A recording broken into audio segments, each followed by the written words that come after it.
Aardman Studios is without a doubt the most famous studio that creates stop motion movies, and one of their films that I'm going to be talking about today is Chicken Run. As a kid, I adored this film as a kid, and is in fact my second favourite stop motion movie right after Paranorman. It's a movie that focuses on the lives of chickens, but done up in a more propaganda-like way. And the film has comedy, romance, and a few darker elements, which kind of scared me as a kid. Initially, I thought Chicken Run was just a single movie and always will be, but then 23 years later, they released a sequel, and I've watched the film, and now I'm going to give you my thoughts on it, and this is the film that I'm going to be talking about.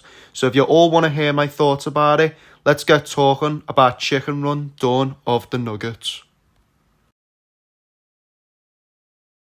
I'm going to be straightforward with you all. The animation is downright gorgeous, and it's actually really impressive how they managed to sculpt the characters in the way that they originally looked 23 years ago.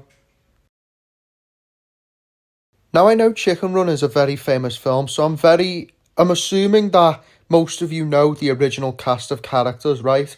But they have introduced two new characters in the second movie, which I do like to talk about. The first one I like to talk about is Molly.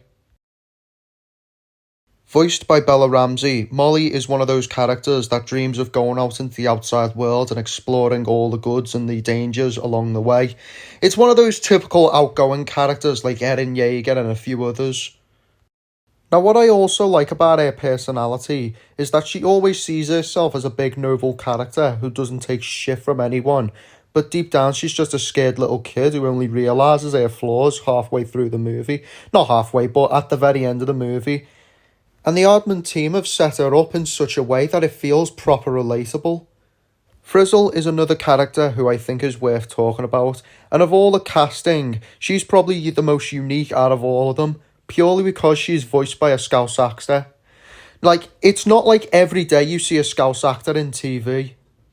Now, I know Scousers are often associated with Liverpool, and I've had most people come up to me saying that you sound like a Scouser, and in profile, I kind of do.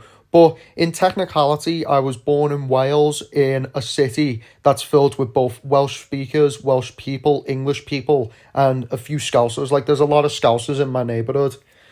Now, despite her gorgeous voice acting, I wasn't really that much of a fan on Frizzle, purely because she doesn't really do much in the film.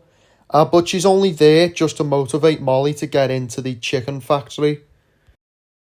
The humour for the most part was fairly average and did get a laugh out of me.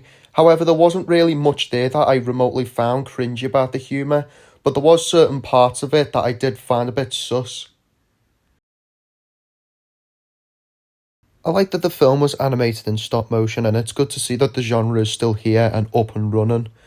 Don't forget, this is Chicken Run we're talking about, a movie that was made 23 years ago. And back then in 2005, all the original character models were burnt down by a fire at Aardman's. And so it's actually really impressive how they managed to replicate the original characters. I also like the concept of all the chickens wearing these collars in order to make them dumb and stupid and happy. And for some reason, it kind of reminds me of the whole Hail Plankton characters from SpongeBob. Now, if you've grown up a fan of Chicken Run, you may be familiar that Rocky was voiced by the American actor Mel Gibson. And due to Mel Gibson's controversy, they had to replace Rocky's voice with a different actor. And ironically, the voice acting was really good for him. I think that was probably the best voice acting they've ever given. And it sounds just like him, that you don't even recognise that it is a different person. Now, with all the good stuff aside, this film is not perfect, and my two main issues with the film would be the teaser trailer and the main protagonist. Now, in the teaser trailer, they kind of spoil the fact that Mrs. Tweedy is in fact the main villain. Usually when it comes to trailers, you want to have the people think about what's in this film, and so when it comes to like this type of stuff, I think the best thing they could have done was like cut out her face. Like, don't show her face, right?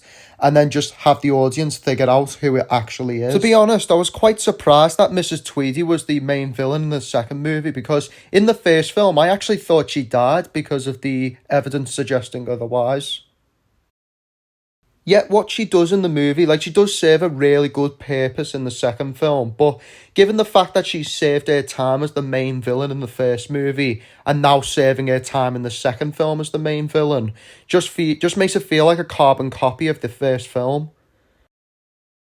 Now, in all honesty, I do think that Mr. Tweety would be better as the main villain in the second film. Because when you think about it, this is, like, if I was the director, this is how I would plan it out. So, you've seen the first movie, Mrs. Tweety gets hit by that big massive door at the end of the film. And that would be the result of crushing her to death, resulting in her death. And then Mr. Tweety becomes so depressed that he ends up becoming the main villain of the second movie. And then yes, he starts being like going into like this big massive chicken factory, and that's how he ends up the way he is. I mean, when you really think about it, it's actually not a bad concept, a very accurate one, should I say the least. And it's quite disappointing that Mrs. Tweety has served her time yet again, when it would have worked as just for the first film.